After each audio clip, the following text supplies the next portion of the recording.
নমস্কার বন্ধুরা, আর কুকিং চ্যানেলে আপনাদের সবাইকে স্বাগত।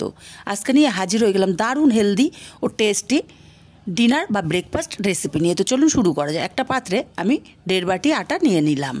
আপনারা আপনাদের প্রয়োজন মতো নিয়ে নেবেন। আর নিয়ে নেব এখানে 4 চামচ বেসন।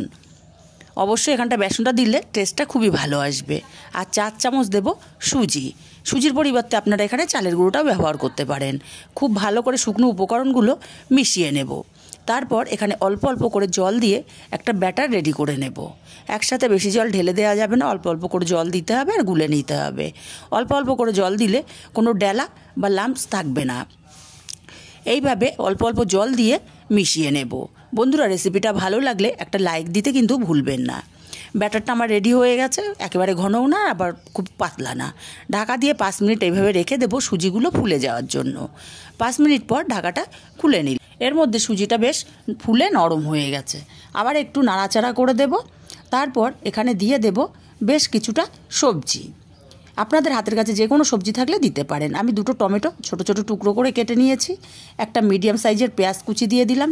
1 মুঠো পরিমাণে ধনেপাতা কুচি আর 3টে দেব কাঁচা লঙ্কা কুচি। এবার দিয়ে দেব স্বাদ মতো লবণ। লবণটা দিয়ে সবজিগুলোকে প্রথমে গুলে নেব। এতে করে সবজিগুলো নরম হয়ে যাবে আর সবজি থেকে জল ছেড়ে ব্যাটারটাও একটু পাতলা হবে।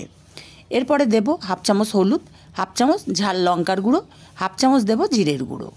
সব কিছু আবার খুব ভালো করে মিশিয়ে নেব। খুব ভালো করে মিশিয়ে নেওয়ার পরে এখানে দিয়ে দেব 1/2 চামচ পরিমাণ বেকিং পাউডার। আপনারা চাইলে এখানে ইনো ব্যবহার করতে পারেন। আর সামান্য জল দিয়ে বেকিং পাউডারটাকে খুব ভালো করে মিশিয়ে দেব। খুব ভালো করে মিশিয়ে দেওয়ার পর গ্যাসে একটা প্যান বসিয়ে গরম করে একটু তেল ব্রাশ করে দেব। খুবই অল্প তেলে এই টিফিনটা তৈরি হয়ে যায়। তারপরে হাতাতে করে নিয়ে আমি 2 হাতা ব্যাটার এখানে দিয়ে দিলাম। ভালো করে ছড়িয়ে দেব আর লো টু মিডিয়াম আঁচে রান্না হতে দেব।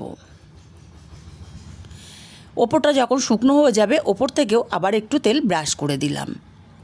তারপর উল্টে পাল্টে সুন্দর কালার করে ভেজে নিতে হবে। একটু খুন্তি দিয়ে চেপে চেপে দেবো, এতে করে 2 পিঠ সুন্দর মতো ভাজা হয়ে যাবে।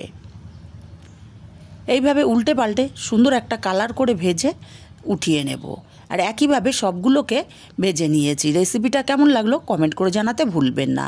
ভালো লাগলে কাছের আত্মীয় স্বজন বন্ধুবান্ধবের কাছে শেয়ার করতে ভুলবেন না।